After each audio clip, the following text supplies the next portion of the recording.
जय राधा माधवा कुंज विहारी जय राधा माधवा कुंज विहारी जय गोपी जना वल्लभा गिरिवरधारी जय गोपी जन वल्लभा जय गिरिवरधारी जय गिरिवरधारी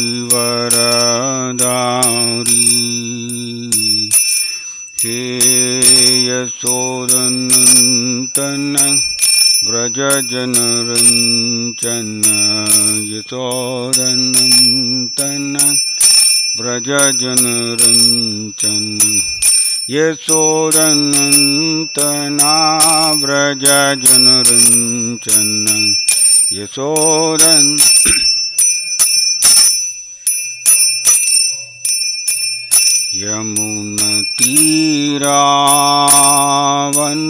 यमुनतीरावनचारी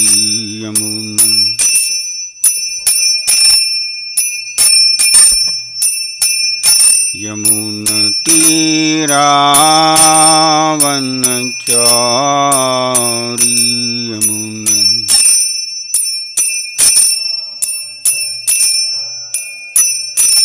जय राधा माधवा कुंज विहारी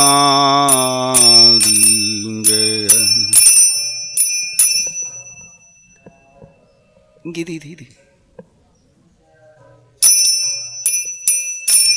जय राधा माधवा कुंज विहारी जय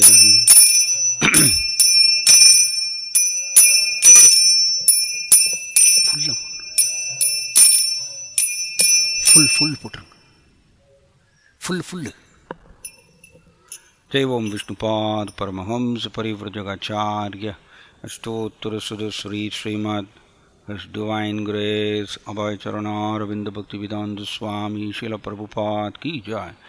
जय ओम Vishnupad Paramhans परिव्रजकाचार्य अष्टोत्तर सदश्री Shrimad His Divine Grace भक्ति सिद्धांत सरस्वती गोस्वामी ठाकुर शिल प्रभुपाद की नमाचार्य शिल हरिदास ठाकुर की प्रेम से कहो श्री कृष्ण चैतन्य प्रभु नित्यानंद श्री अद्वैत गदाधर श्रीवासादि गौर भक्त वृंद की श्री रूप सनातन भट्ट रघुनाथ श्री जीव गोपाल भट्ट दास रघुनाथ षड गोस्वामी वृंद की श्री श्री राधा कृष्ण गोप गोपीनाथ श्याम कुंड राधा कुंड गिरि गोवर्धन की व्रजभूमि वृंदावन धाम की मायापुर नवदीप धाम की जगन्नाथपुरी धाम की मधुरा धाम की जय जगन्नाथ बलदेव सुभद्र महारानी की श्री श्री निताई गौर सुंदर की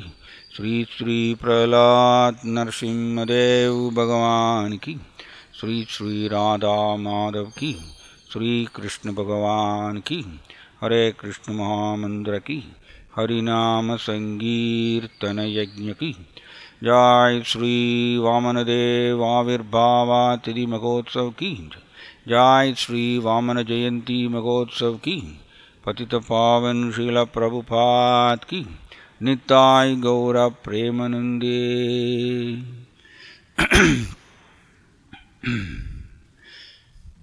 ओम अज्ञानातिमिरान्धस्य ज्ञानाञ्जनशलाकया चक्षुरुन्मीलितं येन तस्मै श्रीगुरवे नमः। नमो ॐ विष्णुपादाय कृष्णप्रस्थाय भूतले श्रीमते जयपताकस्वामिन्निधि नामिनि नमः आचार्यपादाय निताय कृपप्रदायिने गौरगददामदाय नगरग्रामदारिणि नमो ॐ विष्णुपादाय कृष्णप्रस्थाय भूतले श्रीमते भक्तिवेदान्तस्वामिनिधि नामिने नमस्ते सरस्वतीदेवे गौरवाणी प्रचारिणे निर्विशेषशून्यवादी पाश्चात्यदेशधारिणे जय श्री कृष्ण चैतन्य प्रभु नित्यानंद श्री अद्वैत गदाधर श्रीवासादि गौरभक्तवृंदा हरे कृष्ण कृष्ण कृष्ण हरे हरे हरे राम राम राम हरे हरे। जय श्री वामन जयंती महोत्सव की जय। जय श्री वामन देव आविर्भावा तिथि महोत्सव की जय। ஸோ இன்றைக்கி பகவான் கிருஷ்ணா வாமன அவதாரம் எடுத்த தினம்.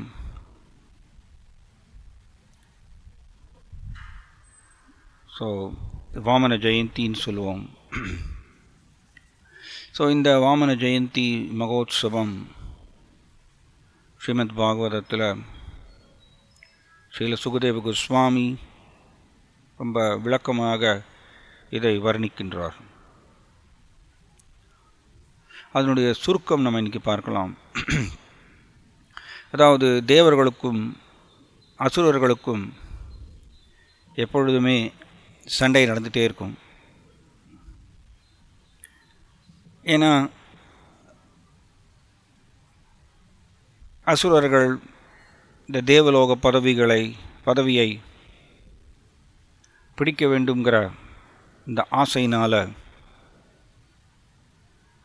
அவர்கள் தேவர்கள் கூட சண்டை போடுறாங்க. பிரபுபாதர் சொல்வார், ஜட உலக வாழ்க்கை அப்படின்னா ஷோச்சதி காங்க்ஷதி அப்படி சொல்லுவார். ரொம்ப அருமையான ஒரு இது. சில பிரபுபாத சொற்பொழிவில் இதை சொல்கிறார். ஷோச்சதி காங்க்ஷதினா ஃபஸ்ட்டு ஜட உலகத்தில் ஆசைப்படுவது, புல இன்பங்களை ஸ்தூல ரீதியாகவும் சூக்ஷ்ம ரீதியாகவும் அனுபவிக்க ஆசைப்படுவது காங்க்ஷதி. தென் அது கிடைக்காத பொழுது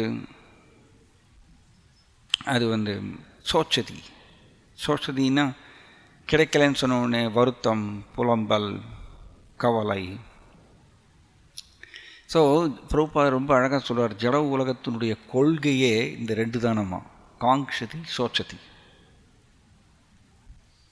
அதனால தான் கிருஷ்ணா அர்ஜுனருக்கு சொல்கிறார், நிஸ்திரைகுண்யோ பவார்ஜுனா, இந்த முக்குணங்கள்லேருந்து வெளியில் வா அர்ஜுனா அப்படின்னு கிருஷ்ணா அர்ஜுனரை பார்த்து சொல்கிறார்.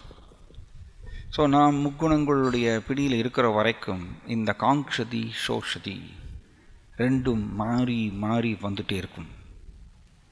ஜட உலகத்தினுடைய இயல்பு, மாயாவுடைய அட்டாக் அப்படிதான். அதனால் இங்கே அசுரர்களுக்கும் தேவர்களுக்கும் இடைவிடாமல் சண்டை, போர். இது ஒரு பெரிய ஆச்சரியம் இல்லை. ஏன்னா அசுரர்கள் தேவலோக பதவியை அடையணும்னு ஆசைப்படுறாங்க.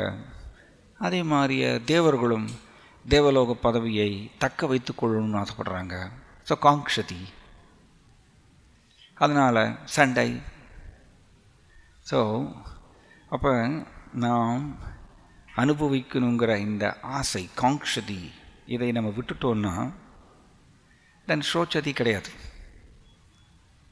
ஸோ அசுரர்களுக்கும் தேவர்களுக்கும் நடந்த சண்டையில் ஒரு தடவை அசுரர்கள் தோற்கடிக்கப்பட்டார்கள்.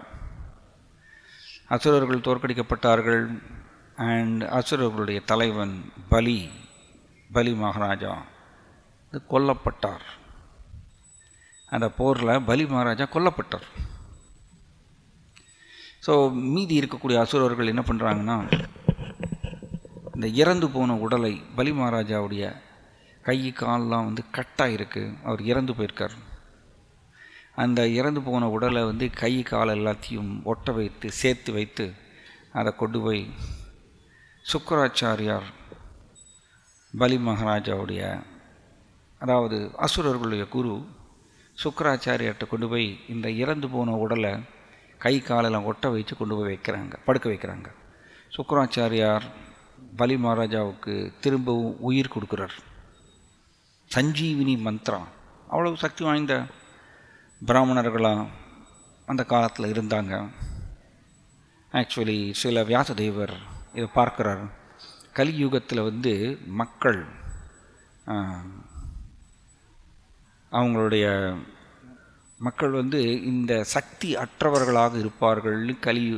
கலியுக மக்கள் இப்படி தான் வேதவியாசர் தன்னுடைய ஞான திருஷ்டியில் பார்க்குறார். அதனால தான் கலியுகத்தில் இந்த மாதிரிய அற்புதமான சக்திகளையெல்லாம் வெளிக்காமிப்பது முடியாத காரியம். ஸோ சுக்கராச்சாரியர் இறந்து போன பலி மகாராஜாவுக்கு சஞ்சீவினி மந்த்ரா அதை பிரயோகம் செய்து பலி மகாராஜாவுக்கு உயிர் கொடுத்துட்றார். பலி மகாராஜாவுக்கு உயிர் கொடுத்ததுனால பலி மகாராஜா அன்னியிலிருந்து சுக்கராச்சாரியாருக்கு சரணாகதி அடைந்த ஒரு சிஷ்யராக மாறிடுறார். ஸோ சுக்கராச்சாரியார் பலி மகாராஜா தனக்கு சரணாகதி அடைந்து சிஷ்யராக மாறினதை கண்டு ரொம்ப திருப்தி அடைந்து சுக்கராச்சாரியார் ஒரு யாகம் செய்கிறார். பலி மகாராஜாவுக்கோசரம் ஒரு யாகம் செய்கிறார். அந்த யாகத்துக்கு பேர் விஸ்வஜித் யஜ்ஞம். விஸ்வஜித் யஜ்ஞம் அப்படின்னா விஸ்வம்னா உலகம், ஜித்துனா ஜெயிக்கிறது. உலகத்தையே ஜெயிக்கக்கூடிய ஒரு யாகம் சுக்கராச்சாரியார் பலி மகாராஜாவுக்கோசரம் செய்கிறார். ஏன்னா பலி மகாராஜா சுக்கராச்சாரியாருக்கு சரணாகதி அடைஞ்சதுனால. ஸோ இந்த யஜ்ஞாலிருந்து ஒரு தேர் வருகின்றது. அதுக்கப்புறம் குதிரைகள், கொடி, வில், அம்பு, அதுக்கப்புறம் கவச்சம், இது எல்லாமே அந்த விஸ்வஜித் யாகத்திலிருந்து வெளியில் வருது. ஸோ இதை பலி மகாராஜா எடுத்து போட்டுக்கிறார், அணிந்து கொள்கின்றார். இது எல்லாத்தையும் அந்த குதிரை தேர்களோட அதில் மேலே ஏறி பலி மகாராஜா கிளம்புறார். அப்பொழுது பலி மகாராஜாவுடைய தாத்தா பிரகலாத் மகாராஜா பிரகலாத் மகாராஜா ஒரு வாடாத மலர் மாலையை பலி மகாராஜாவோட கழுத்தில் போடுறார். சுக்கராச்சாரியார் அவருக்கு ஒரு சங்கு, ரொம்ப விசேஷமான ஒரு சங்கை கிஃப்டாக கொடுக்குறார் பலி மகாராஜாவுக்கு. ஸோ பலி மகாராஜா இது எல்லாத்தையுமே பெற்றுக்கொண்டு தன்னுடைய ஆன்மீக குரு சுக்கராச்சாரியார் மற்றும் பிராமணர்கள் இவர்கள்ட்ட எல்லார்ட்டையுமே ஆசீர்வாதம் வாங்கிட்டு பலி மகாராஜா திரும்பவும் இந்திரனை அட்டாக் பண்ணுறதுக்கு இந்திரபுரிக்கு வரார். ஸோ இந்த டைம் பலி மகாராஜா தன்னுடைய சங்கு எடுத்து ஊதுறார். இந்த சங்கினுடைய சவுண்டை கேட்ட உடனே இந்திரனுக்கு உள்ள பயம் ஏற்படுகின்றது. அண்ட் இந்திரன் புரிந்து கொள்கின்றார், ரொம்ப ஆச்சரியப்படுறார். பலி மகாராஜா இறந்து போனவர் எப்படி திரும்பி வந்தார் அப்படிங்கிற ஒரு ஆச்சரியம். இன்னொரு சைடு இந்த தடவை பலி மகாராஜா இன்னும் அசாதாரணமான பலத்தோடு திரும்பி வந்திருக்கார் அப்படிங்கிறது இந்திரனுக்கு தெரிய வருது. ஸோ இந்திரன் உடனே தன்னுடைய குரு பிரகஸ்பதிகிட்ட கேட்குறார், இப்போ நான் என்ன செய்யணும்? பலி மகாராஜா இப்பொழுது அசாதாரணமான பலத்தோடு திரும்பி வந்திருக்கார், நான் என்ன செய்யணும் அப்படின்னு கேட்குறாரு பிரகஸ்பதி தேவகுருட்ட. ஸோ பிரகஸ்பதி சொல்கிறார், பலி மகாராஜா இப்பொழுது அவருடைய குரு சுக்கராச்சாரியார் மற்றும் பிராமணர்கள் இவர்களுடைய ஆசீர்வாதத்தை பெற்று திரும்பி இங்கே வந்திருக்கிறதுனால இந்த டைமில் தேவர்கள் பலி மகாராஜாவை ஜெயிக்க முடியாது. அதனால் ஸோ பலி மகாராஜாவை இந்த டைமில் தேவர்கள் ஜெயிக்க முடியாது. அதனால் நீங்கள் இந்த போர் செய்யாமல் போர்க்களத்திலிருந்து விலகி உடனே இந்திர சொர்க்கலோகத்திலிருந்து மறைந்து வெளியில் போயிருக்கணும் அப்படின்னு பிரகஸ்பதி இவர்களுக்கு கட்டளை இடுகின்றார்கள். அதனால் இந்திரன், அக்னி, வருணன், யமன், வாயு மற்ற எல்லா தேவர்களுமே சொர்க்கலோக பதவிகளிலிருந்து விலகி அவங்க அங்கே ஓடி ஒளிஞ்சிடுறாங்க. ஸோ இதுக்கப்புறம் சுக்கராச்சாரியார் பலி மகாராஜாவுக்கு இன்னொரு யாகம் செய்கிறார், அஸ்வமேத யாகம் செய்கிறார். ஸோ இப்போ பாருங்கள், இதுதான் காங்ஷதி இருந்ததுனால சோச்சதி வருது பாருங்க. இங்கே அதிதி, தேவர்களுடைய அம்மா அதிதி சோச்சதி, அதாவது சொர்க்கலோக பதவிகளில் என்னுடைய மகன்களாகிய தேவர்கள் இப்பொழுது இல்லை அப்படிங்கிறது தெரிஞ்ச உடனே தேவர்களுடைய அம்மா அதிதி ரொம்ப கவலையோடு இருக்காங்க. இதுதான் சோச்சதின்னு சொல்கிறது. ஸோ காங்ஷதி இருந்தால் கட்டாயம் சோச்சதி வரும். இப்போ பெட்டர் புத்திசாலியானவர் காங்ஷதியை விட்டுறணும், ஆசைப்படுவதை விட்டுறணும். தென் சோச்சதி இருக்காது. இது நல்ல ஒரு கொள்கை. நாம் இதை கற்றுக்கொள்ள வேண்டும். ஏன்னா நம்முடைய மனம்தான் இந்த மாதிரிய காங்ஷதி பல பல ஆசைகளை, ஜட ரீதியான ஆசைகளை உருவாக்கின்றே இருக்கு. தட்ஸ் வை பிரபுபாதர் சொல்கிறார், ஆக்சுவலி ஆன்மீக வாழ்க்கையில் முன்னேறணும்னா நான் மனதை கட்டுப்படுத்தலை அப்படின்னா ஆன்மீகத்தில் முன்னேறதுக்கு வாய்ப்பே இல்லையாம், பேச்சே இல்லைன்னு சொல்கிறார். ஸோ இங்கே சுக்கராச்சாரியார் பலி மகாராஜாவுக்கு அஸ்வமேத யாகம் செய்கிறார். ஸோ அதிதி ரொம்ப கவலையோடு இருக்காங்க, தன்னுடைய மகன்கள் சொர்க்கலோக பதவியில் இல்லைன்னு சொல்லிட்டு. ரொம்ப வருடங்களுக்கு அப்புறம் கஷ்யப முனிவர், அதிதியினுடைய ஹஸ்பண்ட் கஷ்யப முனிவர், ரொம்ப சக்தி வாய்ந்த ஒரு ரிஷி, தன்னுடைய தபஸ்யாலிருந்து எழுந்திரிச்சு அவர் தன்னுடைய ஆசிரமத்துக்கு திரும்பி வரார். அங்கே பார்த்தா தன்னுடைய மனைவி அதிதி ரொம்ப சோகமாக உட்காந்துருக்காங்க, ரொம்ப ஒரே கவலையோடு சோகத்தோடு இருக்காங்க. ஸோ கஷ்யப முனிவர் அதிதிகிட்ட கேட்குறாங்க, என்ன காரணம், ஏன் இவ்வளவு சோகமாக இருக்க அப்படின்னு சொல்லிட்டு பல பல கேள்விகள் கேட்குறார். அதிதி சொல்கிறாங்க, என்னுடைய மகன்கள் பாருங்கள், இந்த மயக்கம், அதனால தான் நம்ம ஸ்ரீமத் பாகவதத்தில் முதல் ஸ்லோகத்தில் படிக்கிறோம், முக்கியந்தி யத் சூரயக. வெரி வேதவியாசர் ரொம்ப ஸ்ட்ராங்காக அதை எழுதியிருக்கார். முக்கியந்தி யத் சூரயக அப்படின்னா பிரபுபாதர் அதுக்கு விளக்கம் எழுதுகிறார். மொழிபெயர்ப்பில் என்ன சொல்கிறாருன்னா, by him even the great demigods and sages are placed in to illusion அப்படின்னு சொல்கிறார். கிருஷ்ணரால் பெரிய பெரிய தேவர்கள் ரிஷிகள் கூட மயக்கத்துக்கு உட்படுகிறார்கள் அப்படின்னு சொல்லிட்டு பிரபுபாதர் அதுக்கு மொழிபெயர்ப்பு எழுதியிருக்கார். ஸோ இந்த மயக்கம், மாயாவினால் ஏற்படுத்தக்கூடிய மயக்கம் ரொம்ப ஸ்ட்ராங், வெரி வெரி ஸ்ட்ராங். அந்த மயக்கத்தை நாம் தாண்டணுன்னா கிருஷ்ணருக்கு சரணாகி அடைகிறதுனால மட்டும்தான். இல்லைன்னா இந்த மயக்கத்துக்கு ஆட்படுவது, மயக்கத்துக்கு உட்படுவது தேவர்கள் கூட விதி வழக்கில்லை, பெரிய பெரிய ரிஷிகள் விதி வழக்கல்ல, நாம் எம்மாத்திரம் கட்டுண்ட ஜீவாத்மாக்களாகிய நாம். அதனால் நாம் கிருஷ்ணருக்கு சரணாகதி அடைவது எப்பொழுதுமே நாம் கிருஷ்ணருடைய ஸ்மரணத்தில் இருக்க வேண்டும். கிருஷ்ணருடைய ஸ்மரணத்தில் இருக்க கிருஷ்ணருடைய கருணையினால் நாம் இந்த மயக்கத்தை தாண்ட முடியும். வேறு எதனாலும் இந்த மயக்கத்தை தாண்ட முடியாது. ஸோ இடைவிடாமல் நாம் கிருஷ்ணருடைய ஸ்மரணத்தில் இருப்பதற்கு நம்முடைய மனதை கட்டுப்படுத்தணும். என்னோட மனம் இடைவிடாமல் கிருஷ்ண ஸ்மரணம் செய்வதற்கு மனம் ஒற்றுக்கொள்ள மாட்டேது. ஸோ அதனால தான் மனமை கட்டுப்படுத்தி நாம் இடைவிடாமல் கிருஷ்ண ஸ்மரணத்தில் ஆழ்ந்திருந்தால் மட்டுமே கிருஷ்ணருடைய கருணையினால் அந்த மயக்கத்தை தாண்ட முடியுமே தவிர நம்மளோட புத்திசாலித்தனத்தினால் அந்த மயக்கத்தை தாண்ட முடியாது. பிரம்மாவே மயக்கத்தில் மாட்டிக்கிறார், சிவபெருமான் மயக்கத்தில் மாட்டிக்கிறார், நாம் யார்? ஸோ அதனால் தேவர்களுடைய அம்மா அதிதி இங்கே மயக்கத்தில் இருக்காங்க, ஒரே குழப்பம், கவலை, வருத்தம். ஸோ கஷ்யப முனிவர் கேட்குறாரு, இந்த மாதிரி சொன்னோடனே தன்னுடைய மகன்கள் சொர்க்கலோக பதவியில் இல்லை அப்படின்னு சொல்லி தன்னுடைய காரணத்தை சொல்கிறாங்க. கஷ்யப முனிவர் சொல்கிறாங்க தன்னுடைய மனைவியை பார்த்து, எதற்கு இப்படி கவலைப்படுற, உன்னுடைய மகன்கள் சொர்க்கலோக பதவியில் இல்லைன்னு சொல்லிட்டு. அண்ட் தன் உணர்வை பற்றி, தன் உணர்வு உண்டான அந்த விஞ்ஞானம், அந்த ஆன்மீக அறிவை போதிக்கிறார் கஷ்யப முனிவர் அதிதிக்கு. அதனால் ஜட ரீதியான இழப்புக்கோசரம் ஒருத்தர் வருந்த வேண்டிய அவசியம் இல்லை. இதை தான் கிருஷ்ணாவும் சொல்கிறார். அசோச்சானன் வஜோ சத்வம் பிரஜாவாதாம் சபாசசே கதாசூன கதாசூம் ச நானு சோச்சந்தி பண்டிதாக. நானு சோச்சந்தின்னு என்னது? வருத்தப்படுவது, சோச்சதி. ஸோ பண்டிதாக, ஒரு பண்டிதர் வருந்துவதில்லை, மாண்டவருக்காகவோ வாழ்வதற்காகவோ வருந்துவதில்லைன்னு கிருஷ்ணா பகவத்கீதையில் அர்ஜுனாவுக்கு போதிக்கிறார். பிரக்ஞாவாதாம்ச பாததே, ஒரு பெரிய பண்டிதர் மாதிரி நீ பேசுகிற, பட் ஒரு பண்டிதர் வாழ்பவருக்காகவோ மாண்டவருக்காகவோ வருந்துவதில்லை. ஏன்? ஆத்மாவுக்கு மரணம் கிடையாது, உடலுக்கு தான். ஸோ இதான் மயக்கம் சொல்கிறது. இந்த மயக்கம் நமக்கு இந்த ஆன்மீக அறிவை மறைச்சிடும். அதனால் இவர் போதிக்கிறார், ஜட ரீதியான ஒரு இழப்புக்கோசரம் ஏன் இப்படி நீ கவலைப்படுகின்றாய்?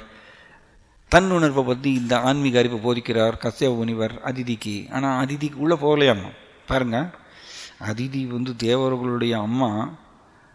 ஆனால் அதிதினால் இந்த ஆன்மீக உபதேசத்தை ஏற்றுக்கொள்ள முடியலையாம்மா. எவ்வளோ ஸ்ட்ராங் பாருங்கள் இந்த மயக்கம். சம்டைம்ஸ் இதை நம்ம எக்ஸ்பீரியன்ஸ் பண்ணியிருப்போம். நமக்கும் ஆன்மீக அறிவு எல்லாமே தெரியும். பட் அந்த உரிய நேரத்தில் இந்த மயக்கம், மாயாவோட மயக்க சக்தி நம்ம மேலே பிரயோகமாகும் பொழுது நம்ம கம்ப்ளீட்டாக டிஸ்டர்ப் ஆயிடுவோம். அதான் மாயாவோட மயக்க சக்தி. மம மாயா துரத்தியான்னு இதான் அர்த்தம். ஜெயிக்கிறது ரொம்ப கடினம். கிருஷ்ணர், பிரபுபாதர் சொல்கிறார், கிருஷ்ணர் மாயாவை பார்த்து ஆணையிட்டால் மட்டும்தான் மாயா விடுமாமா. ஸோ கிருஷ்ணர் ஆணையிடணும்னா மாயாவுக்கு நம்ம என்ன சொல்லணும்? கிருஷ்ணரை திருப்திப்படுத்துமாறு தீவிர பக்தி நம்ம செய்ய வேண்டும். இடைவிடாத கிருஷ்ண ஸ்மரணத்தில் ஆழ்ந்திருக்கணும். அப்போ தான் கிருஷ்ணர் திருப்தி அடைவார், அவர் ஆணையிடுவார் மாயாவுக்கு. ஸோ இங்கே கஸ்யப முனிவர் மிகப்பெரிய ரிஷி, பிரம்மாவுடைய மகன். ஆனால் கஸ்யப முனிவர் இங்கே தன் உணர்வு விஞ்ஞானத்தை போதிக்கிறார். அதிதியினால் ஏற்றுக்கொள்ள முடியல. அதிதிக்கு தெரியாத அந்த ஆன்மீக அறிவு தெரியும், ஆனால் தான் மயக்க சக்தி இது உள்ளே போகலை. இந்த ஆன்மீக அறிவு உள்ளே போகலை. அவங்க புலம்பிகிட்டே இருக்காங்க, வருத்திகிட்டே இருக்காங்க. சரி, கஸ்யப முனிவர் பார்க்குறார். ஸோ இப்படியெல்லாம் அதிதியை திருப்திப்படுத்த முடியவில்லைன்னு தெரிஞ்ச உடனே அவர் பிரம்மா தனக்கு போதித்தாராம்மா. ரொம்ப ரொம்ப காலத்துக்கு முன்னாடி பிரம்மா கஸ்யப முனிவருக்கு போதிக்கிறார் ஒரு விதமான முறை, ஒரு வழிபாட்டு முறை. பகவான் வாசுதேவரை திருப்தி செய்யக்கூடிய ஒரு வழிபாட்டு முறை. அது பேர் பயோவிரத வழிபாடுன்னு சொல்லுவோம். அந்த பயோவிரத வழிபாடை போதிக்கிறார். இந்த பயோவிரத வழிபாடை தன்னோட மனைவிக்கு அதிதிக்கு போதிக்கிறார். அது 12 நாட்களில் செய்யக்கூடிய ஒரு வழிபாட்டு முறை இந்த பயோவிரத வழிபாடு. ஸோ இது பாருங்கள், இது நைஸ் பாருங்கள். ஆக்சுவலி நாம் பகவான் கிருஷ்ணாவுடைய பக்தியில் நாம் ஈடுபட வேண்டும் அப்படின்னு சொன்னால் ஜீவாத்மா டைரெக்டாக அதில் ஈடுபட மாட்டேங்கிறாங்க. ஆனால் சடங்கு முறைகளை எலாபரேட், நீண்ட சடங்கு முறைகளை பயிற்சி செய்யுங்கன்னு சொன்னால் ஜட உலக மக்கள் அதை ரொம்ப உற்சாகமாக செய்கிறாங்க. இதை நம்ம எக்ஸ்பீரியன்ஸ் பண்ணலாம். ஹரே கிருஷ்ண மகாமந்திரம் இருக்கிற மந்திரத்திலேயே டாப் மோஸ்ட் மந்திரம் அதுதான். அதை உட்காந்து ஜெபம் பண்ணால் போகிறோம். அண்ட் சம்சித்திர் ஹரிதோஷணம், பகவான் ஹரி திருப்தி அடைவார்.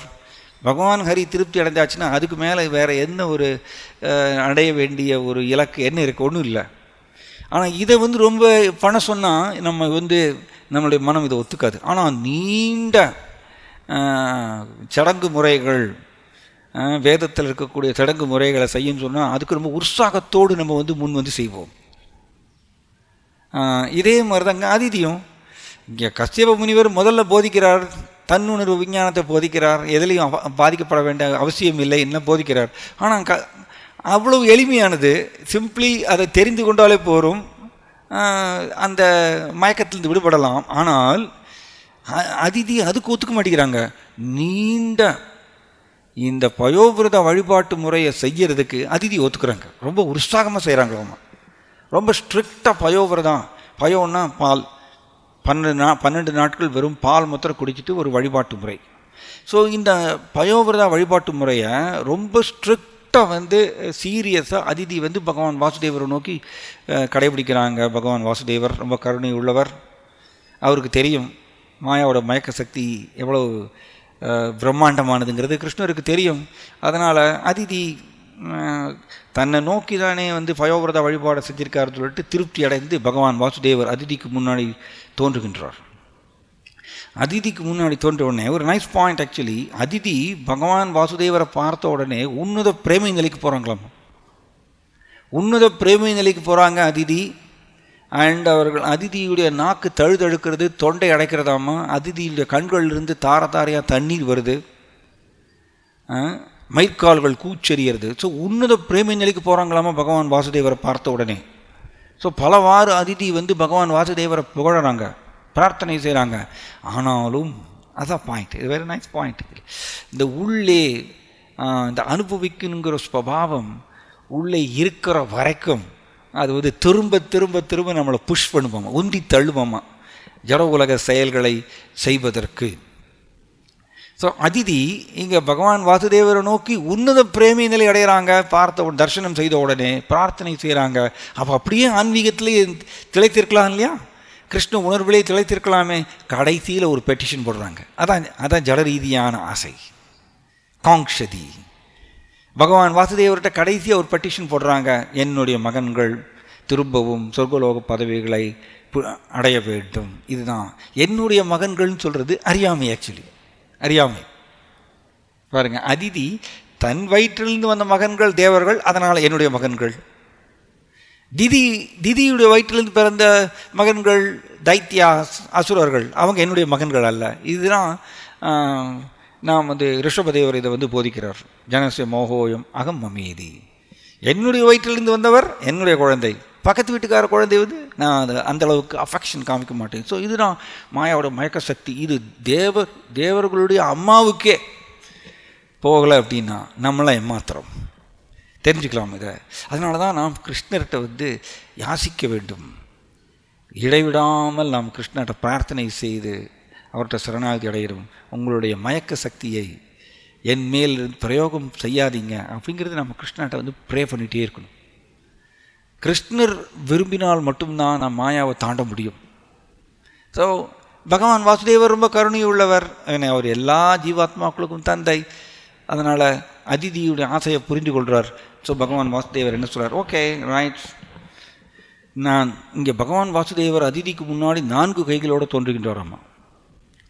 அண்ட் அதிதியை பார்த்து சொல்கிறார், உன்னுடைய கூடிய சீக்கிரம் உன்னுடைய மகனாக நான் அவதரிப்பேன் அப்படின்னு சொல்கிறார்.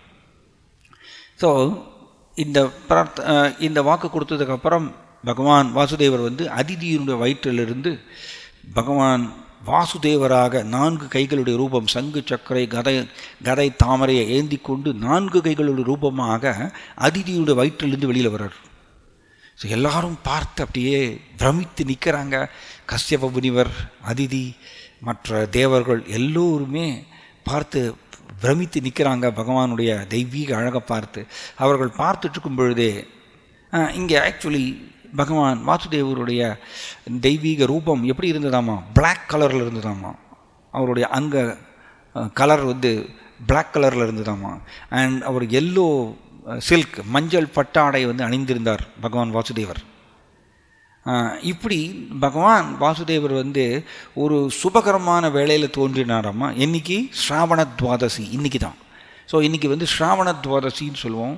ஆல்சோ நம்ம பத்ராவத் மாதம்னு சொல்லுவோம். ரொம்ப ஆஸ்பீஷியஸ் சுபகரமான மாதம். ஸோ இந்த ஸ்ராவண துவாதசி ஆக்சுவலி இந்த பத்ராவத் மாதத்தில் தான் பகவான் கிருஷ்ணனுடைய ஜென்மாஷ்டமியும் நம்மளுக்கு கொண்டாடுகின்றோம். இந்த பத்ராவத் மாதத்தில் தான் ஸ்ரீமதி ராதாராணியுடைய அவதரித்த அந்த தினத்தையும் நம்ம கொண்டாடுகின்றோம். ஆனால் அதே பத்ராவத் மாதத்தில் தான் நாம் வாமன ஜெயந்தியையும் கொண்டாடுறோம். So very auspicious. ஸோ இந்த பகவான் வாசுதேவர் தோன்றிய அந்த வேளை ஸ்ராவண துவாதசி தினம் அன்று அபிஜித் நட்சத்திரம் பிரகாசமாக மினுக்கிட்டு இருந்ததாமா, ஆகாயத்தில் மின்னிட்டு இருந்ததாமா. அபிஜித் நட்சத்திரம் ரொம்ப சுபகரமான வேலையில் மட்டும்தான் அது மினுக்குமாமா. ஸோ பகவான் வாசுதேவர் இங்கே அவதரிக்கும் பொழுது அபிஜித் நட்சத்திரம் ஆகாயத்தில் மின்னிட்டு இருந்ததாமா. ஸோ இந்த டைமில் எல்லா ஜீவராசிகளுக்கும் இனம் புரியாத ஒரு சந்தோஷம் அவங்க ஹிருதயத்தில் இருந்ததாமா, ஏற்பட்டதாமா. ஏன்னா பகவான் வாசுதேவர் இங்கு இப்பொழுது அவதரித்திருக்கிறார். அத்தனை ஜீவராசிகளுக்கும் ஹிருதயத்தில் ஒரு இனம் புரியாத ஆனந்தம். எக்ஸாக்டாக எப்படி பகவான் கிருஷ்ணா இந்த பூமியில் அவதரிக்கும் பொழுது எல்லா ஜீவராசிகளும் ரொம்ப சந்தோஷத்தில் இருந்தாங்களாமா. That's a point. ஸோ இவர் தோன்றிய இந்த வேலையை ஸ்ரீமத் பாகவதத்தில் எப்படி சொல்லப்பட்டிருக்குன்னா விஜயா அப்படின்னு சொல்லியிருக்காங்க. விஜயான வெற்றி. ஸோ இந்த வேலைக்கு பேர் விஜயா அப்படின்னு சொல்லி ஸ்ரீமத் பாகவதம் வர்ணிக்கின்றது. ஏன்னா பகவான் வாமன மூர்த்தி இப்படி தோன்றும் பொழுது எல்லா கிரகங்களும் சுபகரமான இடத்துல உட்கார்ந்துருந்தாமா, அதனால் விஜயா. ஸோ இப்படி அவர் தோன்றி இங்கே 4 கைகளுடைய பகவான் வாசுதேவராக எல்லோருக்கும் முன்னாடி தோன்றுகின்றார். அண்ட் எல்லோரும் அப்படி பிரமித்து நிற்கிறாங்களாமா பகவானுடைய அழகை பார்த்து. அந்த டைமில் பகவான் டக்குன்னு ரூபத்தை மாற்றிக்கிறார். ஒரு அழகான குள்ளமான ஒரு இளம் பிரம்மச்சாரியாக மாறுகின்றார். ரூபத்தை மாற்றிக்கிறார் டக்குன்னு. ஸோ பகவான் எது வேணால் செய்யலாம், அவரால் செய்ய முடியாதது எதுவுமே கிடையாது. ஸோ இப்படி குள்ளமான அழகான ஒரு பிரம்மச்சாரியாக மாறுகிறார். மாறின உடனே தேவர்கள் எல்லோரும் இந்த வாமனா, ஏன்னா இங்கே இவருக்கு வாமன மூர்த்தி, வாமனர்ங்கிற ஏன் பேர் வந்ததுன்னா, வாமனர்னா குள்ளமானவர் அப்படின்னு அர்த்தமாமா. அதனால் குள்ளமான அழகான ஒரு பிரம்மச்சாரியாக தோன்றினதுனால இவருக்கு வாமனமூர்த்தி, டுவார்ஃப்னு சொல்லுவோம். தென் அதுக்கப்புறம் இவருக்கு உபேந்திரான்கிற பேர் வந்தது. ஏன்னா இந்திரனுடைய தம்பியாக தோன்றினதுனால இவருக்கு உபேந்திரன்கிற பேர் வந்தது. இவருக்கு உருக்கிரமாங்கிற பெயர் உண்டு இவருக்கு. ஏன்னா ரொம்ப யாருமே காப்பி அடிக்க முடியாத ஒரு செயலை செய்ததுனால இவருக்கு உருக்கிரமாங்கிற பேர் வந்தது. ஆல்சோ இவருக்கு திரிவிக்ரமாங்கிற பேர் வந்தது. ஏன்னா 3 அடியில் மொத்த ஜட உலகங்களையும் அளந்து எடுத்ததுனால இவருக்கு திரிவிக்ரமாங்கிற பேர் வந்தது. அதுக்கப்புறம் தமிழில் இவருக்கு உலகளந்த பெருமாள்னு சொல்லுவோம். இப்படி பல பெயர்கள் பகவானுக்கு சேருது. ஸோ இங்கே தேவர்கள் இவருக்கு கிஃப்ட்ஸ் கொடுக்குறாங்க, பரிசுகள். சூரிய தேவன் காயத்ரி மந்திரத்தை போதிக்கிறாராமா. ஏன்னா இவர் பிரம்மச்சாரி ரூபத்தில் இருக்கிறதுனால பிரம்மச்சாரி காயத்ரியை கற்றுக்கணும், காயத்ரி மந்திரத்தை. ஸோ சூரிய தேவன் காயத்ரி மந்திரத்தை போதிக்கிறார். பிரகஸ்பதி பூணல் போட்டு விடுறாராமா. கஷ்யப முனிவர் அப்பா அவருக்கு ஸ்ட்ரா பெல்ட், அதாவது பிரம்மச்சாரிகள் இடுப்பில் அந்த புல்னால் செய்த ஒரு பெல்ட்டை கட்டிப்பாங்க. குசா கிராஸ் அதனால் செய்த ஒரு பெல்ட்டை கட்டிப்பாங்க. ஸோ பூமி தேவி அவருக்கு மான்தோல், ஏன்னா பிரம்மச்சாரியாக இருக்கிறதுனால மான்தோலில் உட்காருவாங்க அவங்க. ஸோ மான்தோல் கொடுக்குறாங்க. சந்திரன் இவர் பிரம்மச்சாரியாக இருக்கிறதுனால இவருக்கு ஒரு தண்டம் கொடுக்குறார். பிரபுபாதர் சொல்கிறார், பிரம்மச்சாரி தண்டம் வச்சு போகிறோமா அப்படிங்கிறது ஸ்ரீமத் பாகவதத்தில் சொல்லப்பட்டிருக்கு. ஸோ சந்திரன் இவருக்கு தண்டம் கொடுக்குறார். அதிதி அம்மா கௌப்பீனம் கொடுக்குறாங்க. இந்திரன் குடை கொடுக்குறார், குடை. அதுக்கப்புறம் பிரம்மா கமண்டலம் கொடுக்குறார். ஏன்னா இவர் பிரம்மச்சாரி ரூபத்தில் இருக்கிறதுனால ஸோ இவருக்கு கமண்டலம் கொடுக்குறார் பிரம்மா. தென் சப்த ரிஷிகள் இவருக்கு குசா கிராஸ் கொடுக்குறாங்க. தென் சரஸ்வதி தேவி ருத்ராட்ச மாலை கொடுக்குறாங்க. தென் குபேரன் பிக்ஷை எடுக்கக்கூடிய அந்த பாத்திரத்தை கொடுக்குறார். நான் பார்வதி தேவி முதல் பிக்ஷை போடுறாங்களாம். பார்வதி தேவி முதல் பிக்ஷை. அதனால தான் நீங்கள் பார்த்தீங்கன்னா இப்போயும் வழக்கம் உண்டு. பிரம்மச்சாரிகள் அவங்களுக்கு இந்த பூணல் போடும் பொழுது இங்கே இந்த ஸ்மார்த்த இதில் நீங்கள் பார்க்கலாம், அவங்க பூணல் போட்டு முடித்த உடனே அவங்க பவதி பிக்ஷான் தேகி அப்படின்னு சொல்லிட்டு அவங்க பிக்ஷை எடுப்பாங்க. அவங்க உறவினர்கள்ட்டே பிக்ஷை எடுப்பாங்க. அது ஒரு வழக்கம் அது. ஸோ அதே மாதிரியே இவர் பிக்ஷை, பார்வதி தேவி இவருக்கு முதல் பிக்ஷை போடுறாங்க. ஸோ இப்படியாக எல்லாருடைய கிஃப்ட்ஸையும் வாமனதேவர் வாங்கிக்கிறார். வாமனதேவர் ஜாய் வாமனதேவ் ஆவிர்பாவா திதி மகோத்சவ் கி. ஸோ இவ்வாறு வாமனதேவர் அழகான இளம் பிரம்மச்சாரி. இவர் நேர நர்மதை நதி நோக்கி நகர்கின்றார். ஸோ நர்மதை நதியை நோக்கி நடக்கின்றார். ஏன்னா அங்கே நான் இங்கே சுக்கராச்சாரியார் அஸ்வமேத யாகம் செஞ்சுட்டுருக்கார் பலி மகாராஜாவுக்கோசரம். ஸோ அப்படி நர்மதை நதியை நோக்கி நடக்கும் பொழுது அவருடைய ஒவ்வொரு ஸ்டெப்புலேயும் பூமியை உள்ளே அழுத்துறாரம்மா. அவருடைய வெயிட் தாங்க முடியாமல் பூமி உள்ளே போகிறதாம்மா. ஸோ பூமியை அப்படி உள்ளே அழுத்துறாரம்மா தன்னுடைய வெயிட்னால். ஸோ வாமனமூர்த்தி பார்க்குறதுக்குள்ள அழகான இளம் பிரம்மச்சாரியாக இருந்தாலும் அவருடைய வெயிட் பூமி தாங்க முடியல, ஏன்னா அவர் பகவான். ஸோ இப்படி அவர் அந்த யாகசாலைக்கு போகிறார். அங்கே யாகசாலையில் நிறைய பிராமணர்கள் உட்காந்துருக்காங்க. அவங்க எல்லோருமே இங்கே வாமனமூர்த்தியினுடைய தெய்வீக ரூபத்தில் வரக்கூடிய பிரம்மாண்டமான தேஜஸ் இதை பார்த்த உடனே அந்த பிராமணர்களுடைய தேஜஸில் மங்கி போயிருதாமா. ஆட்டோமேட்டிக்காக அந்த பிராமணர்கள் எல்லோரும் தன்னுடைய சீட்டிலிருந்து எழுந்திரித்து வாமனமூர்த்தியை வரவேற்கிறாங்க, பிரார்த்தனைகளோடு வரவேற்கிறாங்க. ஸோ இப்படியாக பலி மகாராஜா வாமனமூர்த்தியோட பாத கமலங்களை வாஷ் பண்ணி அந்த வாட்டரை தன்னோட தலையில் வாங்கிக்கிறார், ஏந்தி கொள்கின்றார். ஸோ ஸோ பலி மகாராஜா வந்து வாமனமூர்த்தியை பார்த்து சொல்கிறார், அவருடைய அழகு, அவருடைய இளம் பிரம்மச்சாரி, இதை பார்த்த உடனே வாமனமூர்த்தி பலி மகாராஜாவுக்கு ஒரு கவர்ச்சி, அவருக்கு ஏதாவது தானம் கொடுக்கணும்னு சொல்லி, ஓ பிராமணா, ரைட் டைமில் நீங்கள் வந்திருக்கீங்க, உங்களுக்கு என்ன வேணும் கேளுங்க. ஏன்னா அது ஒரு பாயிண்ட் என்னென்னா, ஒரு அஸ்வமேத யாகம் செய்யும் பொழுது எந்த பிராமணர் வந்தாலும் சரி தானம் கொடுத்தே ஆகணும்.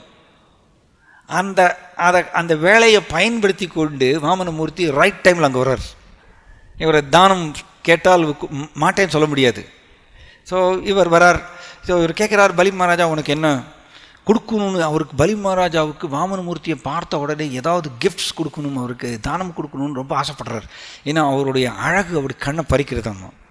ஸோ வாமனதேவர் சொல்கிறார், என்ன சொல்கிறார்னா, ஹிரண்யகசிபு, ஹிரண்யாக்ஷா இவர்களுடைய ஹீரோ போன்ற செயல்கள், அந்த கதாநாயகன் போன்ற செயல்களை வந்து வாமனமூர்த்தி புகழ்கின்றாரோமா. இதே வாமனமூர்த்தி தான் முன்னாடி வந்து நரசிம்ம அவதாரம் எடுத்து ஹிரண்யகசிபு வதம் பண்ணார், வராக அவதாரம் எடுத்து ஹிரண்யாக்ஷ வதம் பண்ணார். ஆனால் இப்பொழுது அதே பகவான் வாமனமூர்த்தியாக வந்து ஹிரண்யகசிபு ஹிரண்யாக்ஷனுடைய செயல்களை, சாகச செயல்களை வந்து புகழ்ந்து பேசுகிறாராமா. அதுக்கப்புறம் அவங்களுடைய மொத்த குடும்பத்தையும் புகழ்ந்து பேசுகிறாராம்மா. சந்ததியை வந்து புகழ்ந்து பேசுகிறார் வாமனமூர்த்தி. அந்த சந்ததியிலே நீங்கள் வந்து அற்புதமான ஒரு ராஜா பலி மகாராஜா நீங்கள் தோன்றி இருக்கீங்கன்னு பலி மகாராஜாவையும் புகழறார். ஸோ வாமனமூர்த்தி கடைசியில் என்ன கேட்குறாருன்னா, எனக்கு என் கால அளவில் 3 அடி மண் வேணும் அப்படின்னு கேட்குறார்.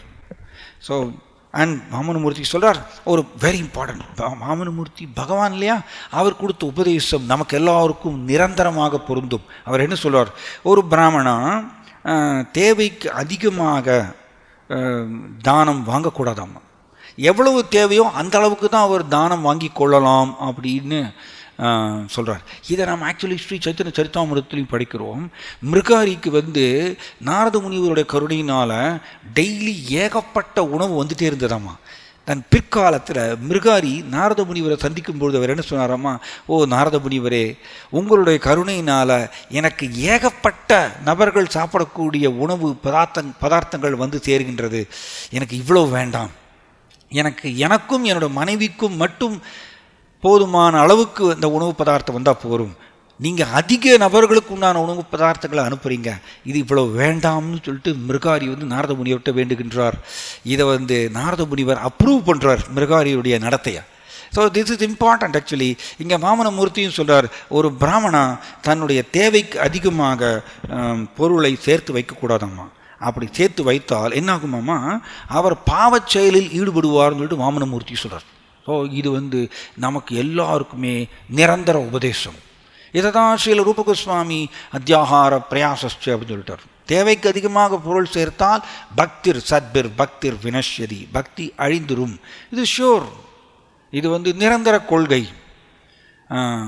ஏன்னா நாம் படிக்கிறோம் ஸ்ரீமத் பாகவதத்தில் 11வது காண்டத்தில் பணத்தினால 15 விதமான தேவையில்லாத குணங்கள் ஒரு நபருக்கு வந்து சேரும்னு அவந்தி பிராமணா வந்து சொல்கிறார் ஸ்ரீமத் பாகவதத்தில்.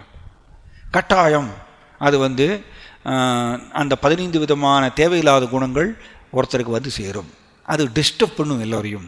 ஸோ அதனால் அங்கே வாமனமூர்த்தி சொல்வார், எனக்கு தேவைக்கு அதிகமாக பொருள் சேர்க்கக்கூடாது, நானும் ஒரு பிரம்மச்சாரி பிராமணராக இருக்கேன், அதனால் இப்படி உபதேசம் கொடுக்குறார். ஸோ பகவான் உபதேசம் கொடுத்தால் அது எத்தனை யுகங்கள் போனாலும் அது நிரந்தர உண்மை, அதை கடைபிடிக்க வேண்டும், அது யாரும் விதி விலக்கு கிடையாது.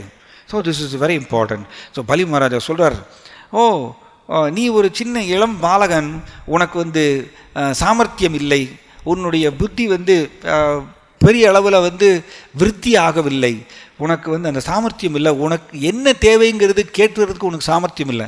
ஜஸ்ட் 2 மினிட்ஸில் படித்தார்.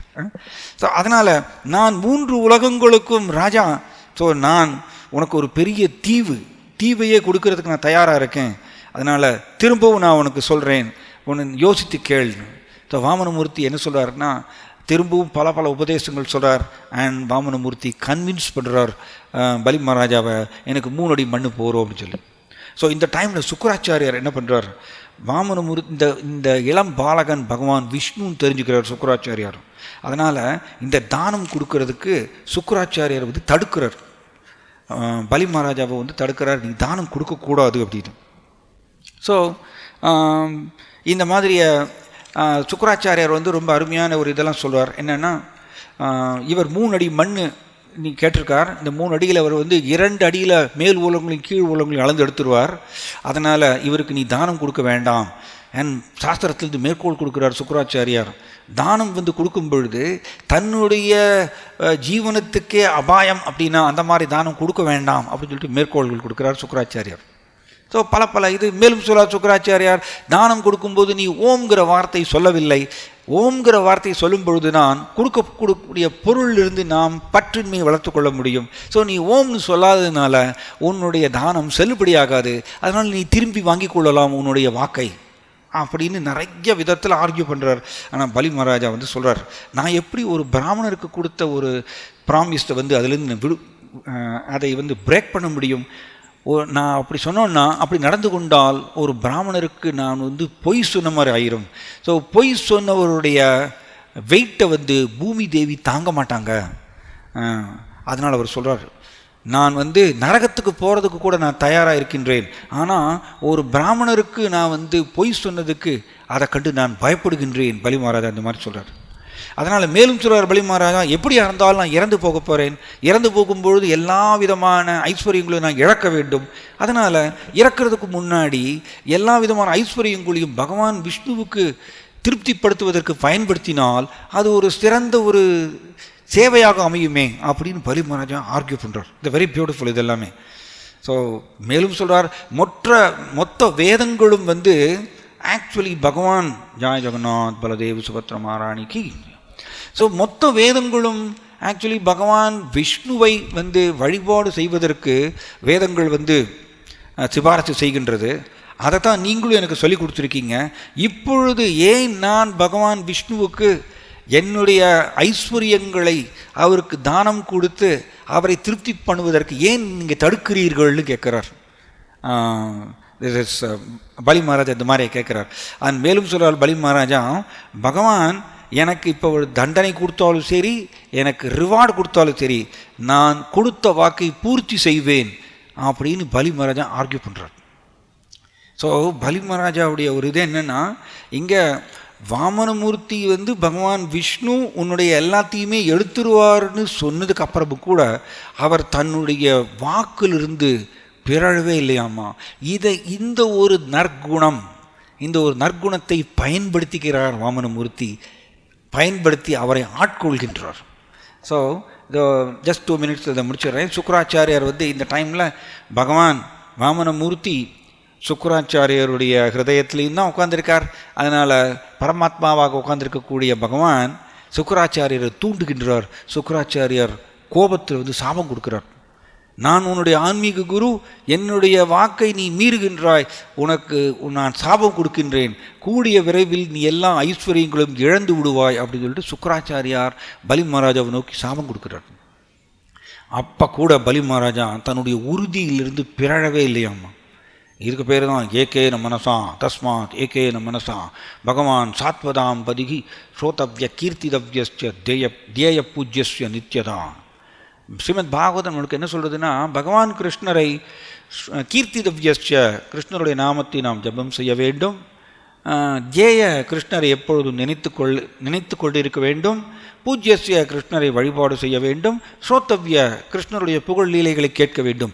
ஆனால் இந்த 4 செயல்களையும் செய்வதற்கு என்ன தேவை? தஸ்மாத் ஏகேன மனசா, நிலைத்த மனதோடு இதை நம்ம செய்ய வேண்டும் அப்படின்னு ஸ்ரீமத் பாகவதம் நம்மளுக்கு சொல்கிறது. ஏன் நிலைத்த மனதோடு செய்ய வேண்டும்? ஏனால் நம்மளுடைய மனம் இந்த 4 செயல்களிலிருந்து விலக்கி ஜட உலக செயல்களை நோக்கி கொண்டு போகும்.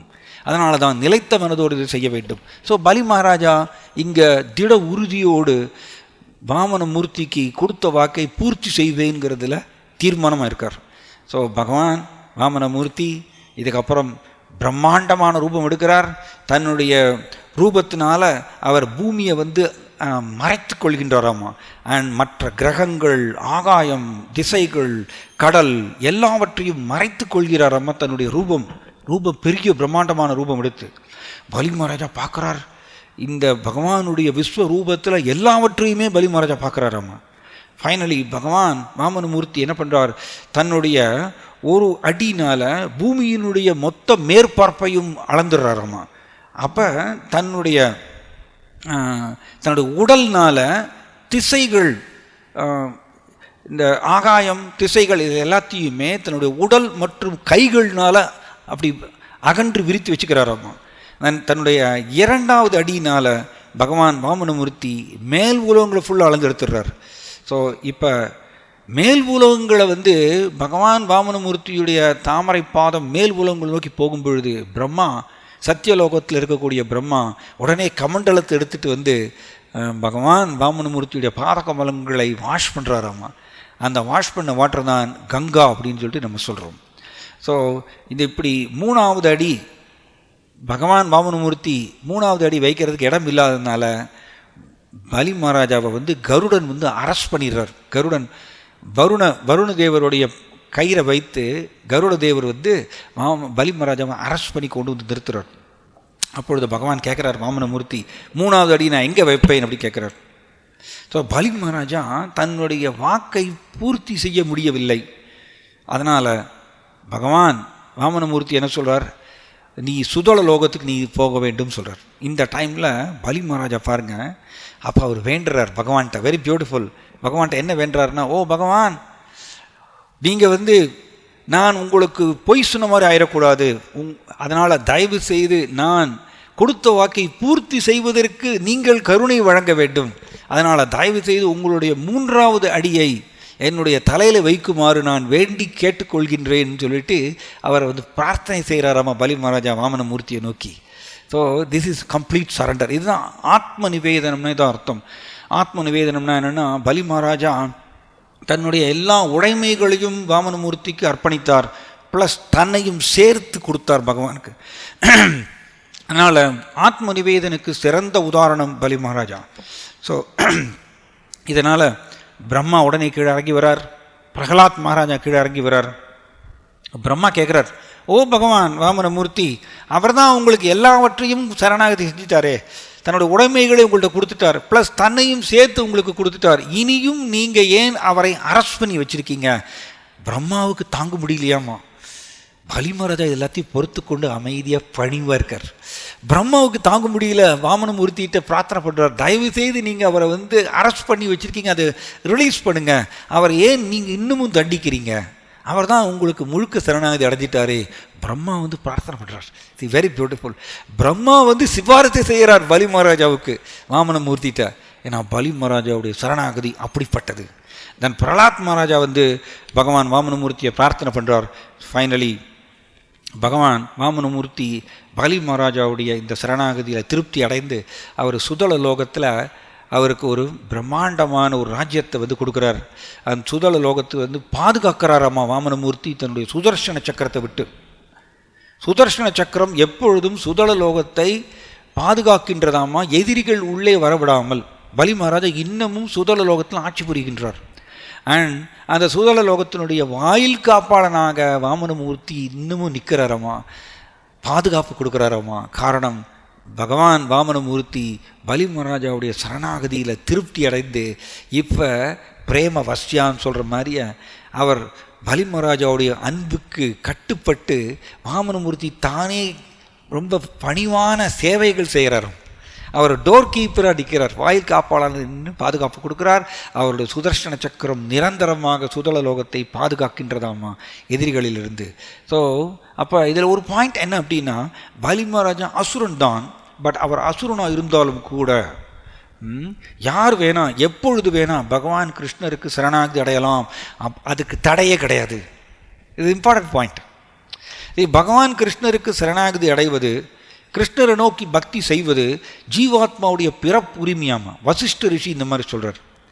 ஒருத்தர் எவ்வளோ பெரிய சர்வதா வர்த்தமானோபி, அவர் எவ்வளோ பெரிய மோசமான நிலையில் இருந்தாலும், மாம்ஹி பார்த்த வியபாஸ்ருத்திய ஏபிஷ்யு பாபயோனய ஸ்திரியோ வைஷ்யாஸ்ததா சூத்ராஸ் தேபியாந்தி பராம்கதிம். பகவானுடைய கருணை பாருங்க. ஏபிஷ்யு பாபயோனயக, பாவிகளாக இருந்தாலும் கூட, எவ்வளோ பெரிய பாவிகளாக இருந்தாலும் கூட, மாம்ஹி பார்த்த வியபாஸ்ருத்திய, பகவான் கிருஷ்ணாவுக்கு ஆஸ்ரித்திய சரணாகதி அடையும் பொழுது தேபியாந்தி பராம்கதிம், மிக உயர்ந்த இடமாகிய தே அப்பி, அவர்கள் கூட மிக உயர்ந்த இடமாகிய வைகுண்ட லோகத்தை சென்றடையலாம். ஸோ பகவான் கிருஷ்ணா அவர் பாரபட்சம் இல்லாதவர், எல்லோருடைய பாவங்களையும் மன்னிப்பதற்கு அவர் தயாராக இருக்கின்றார்.